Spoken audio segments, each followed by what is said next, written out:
Hello dear friends, this is Dr. Mohammad Aminulchem. Welcome to my channel. In my previous video, I explained how to fit Pseudo second order kinetic model using Microsoft Excel.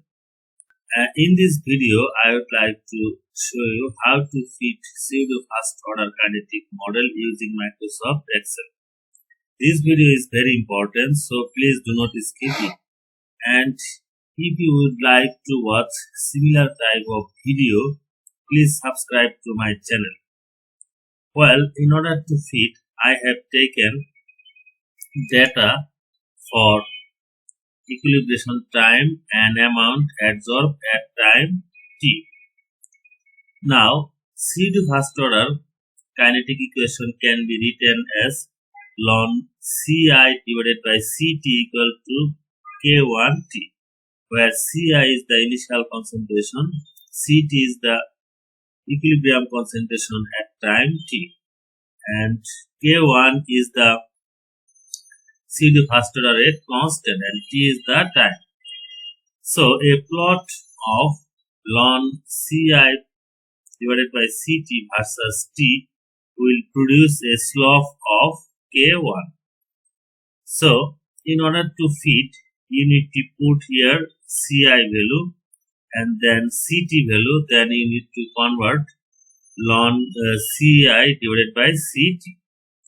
Then click here and here, then go to insert, then go to scatter, then click here.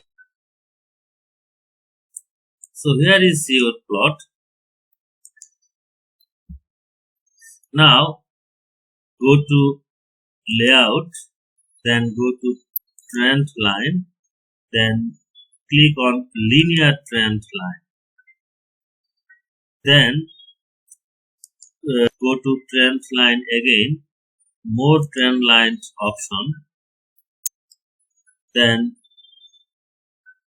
tick on display R square value and display equation. So then close.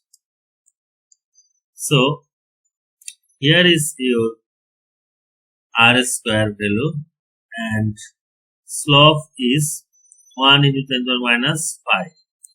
So this is your K1 value. So this is how we can easily fit linear Pseudo first order kinetic model using Microsoft Excel. And after some modification, you can make it publication quality. Thanks for watching.